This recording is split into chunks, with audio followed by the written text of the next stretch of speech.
Katika kijiji kidogo cha Mwanzole ambacho kimezungukwa na msitu mnene upande mmoja na bahari kuu upande wa pili, aliishi mwanaume mmoja aliyejulikana kwa jina la Chuma.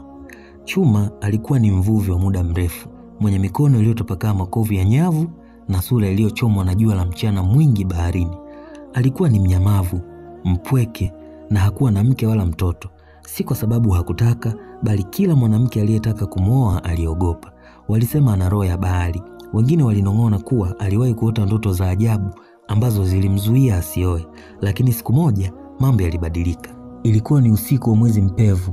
Bahari ililia kimya kimya kama mama aliyepoteza mtoto. Chuma alikuwa amechelewa kurudi kutoka kuvua. Wenzake waliwahi kurudisha mitumbwi yao mapema, wakijua kuwa usiku huo bahari ilikuwa na hewa ya ajabu. Chuma hakujali, alizama baharini kama alivyozoea, huku akiendelea kuvua. Akavua kwa saa nyingi sana bila mafanikio, lakini karibu na saa 7 za usiku, nyavu zake zilivutwa kwa nguvu kama zimekamatwa na gogo la mti. Akazivuta taratibu kwa mikono iliyochoka na moyo unaotetemeka, na hapo ndipo alipoona samaki mkubwa sana mwenye ngozi ya fedha inayong'aa kama almasi chini ya mwangaza wa mwezi. Samaki yule hakuwa wa kawaida. Alimtazama Chuma kwa macho ya ajabu, kama mwanadamu aliyetaka kusema kitu vile, lakini Chuma alidhani kuwa ni ndoto ama ni uchovu tu.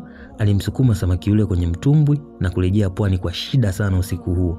Alipofika nyumbani kwake, kibanda kidogo kilichopo pembeni ya mto wa maji ya chumvi ambao umeunganika na bahari, alimweka samaki yule kwenye chungu kikubwa cha udongo nje ya nyumba.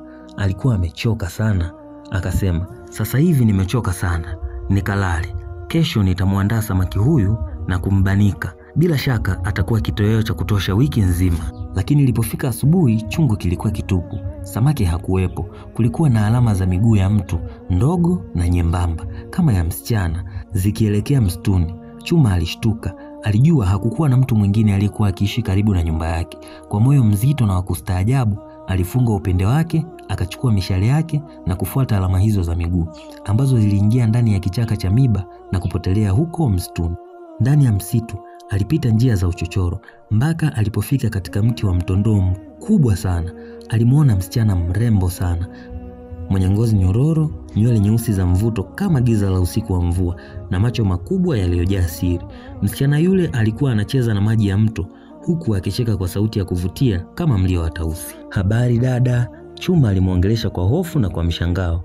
Msichana alimtazama kwa muda, kisha akasema kwa sauti ya upole, "Habari kaka, nimekuja kutafuta maisha mapya." Chuma hakujua ni kwa nini, lakini moyo wake ulitulia. Moyo wake ulianza kumwambia kuwa huyo msichana si wa kawaida, lakini macho yake yalikuwa yamejaa mapenzi.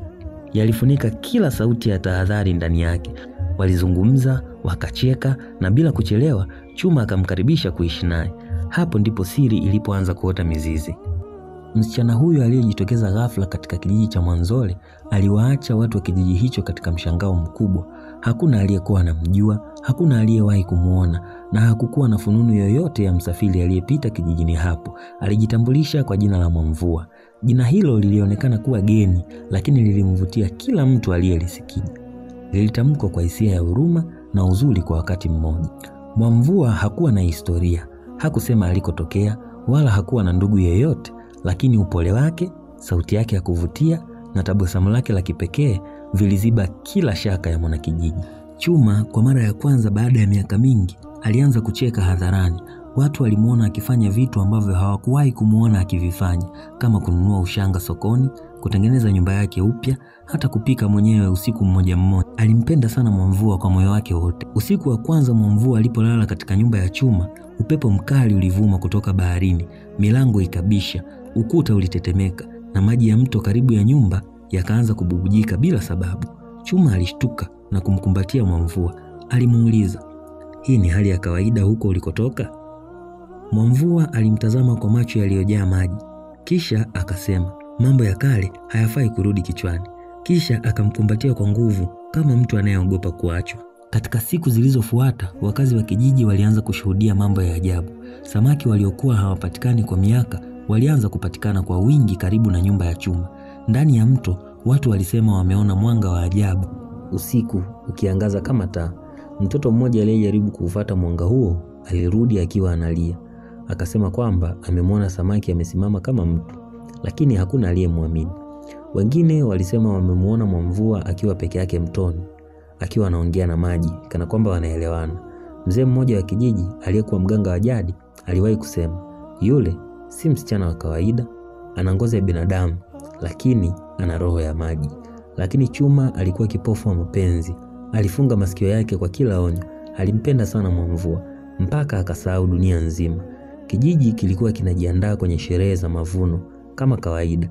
Kila mwanandoa mpya alikuwa na wajibu wa kupeleka zawadi ya kwanza. Chuma na Mwamvua walileta samaki mkubwa aliyewashangaza watu wote katika sherehe hiyo.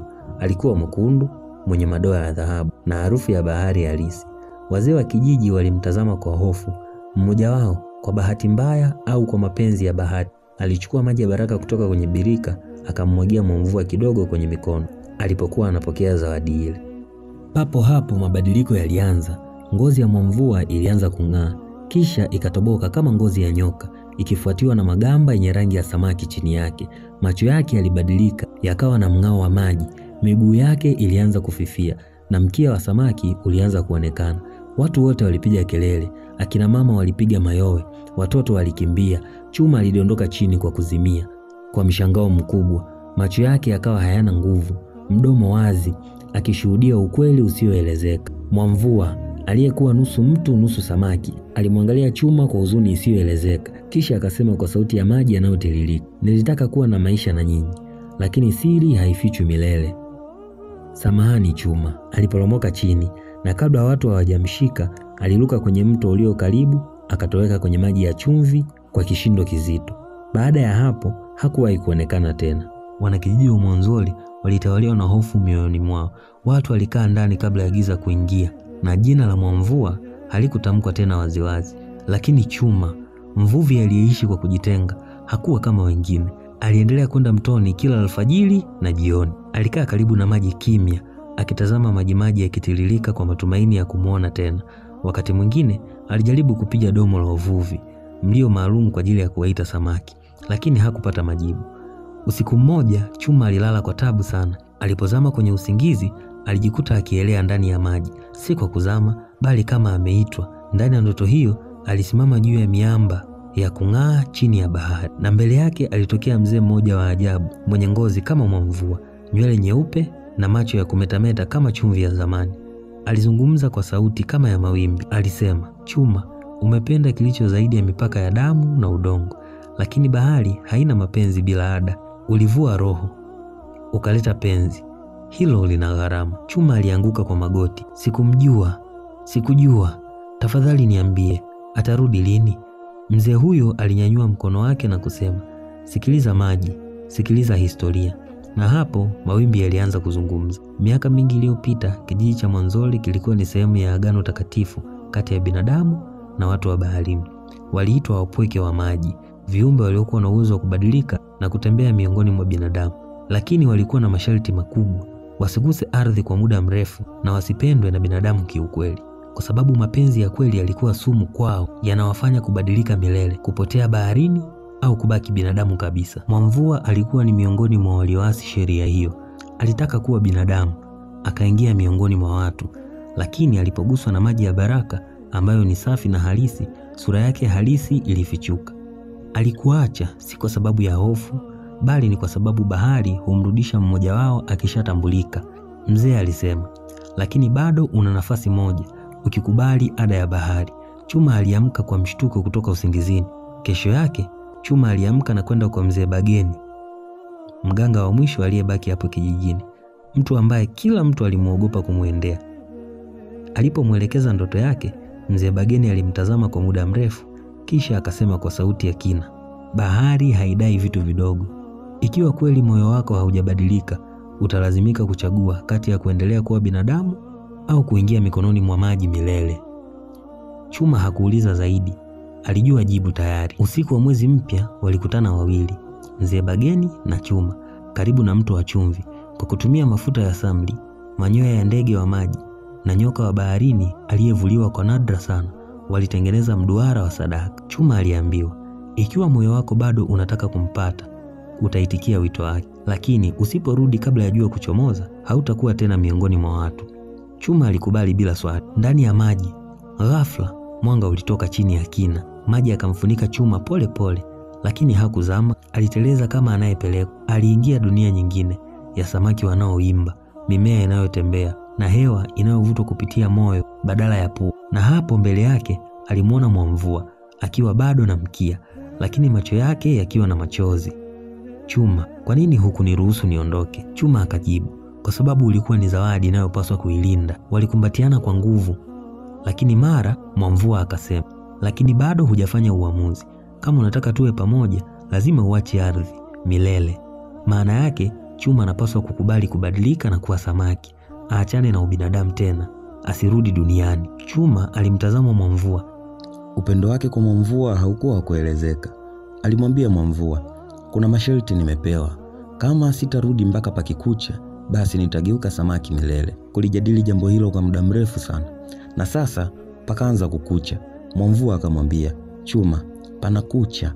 Kama utaendelea kubaki huku, utakuwa samaki milele. Fanya maamuzi mapema.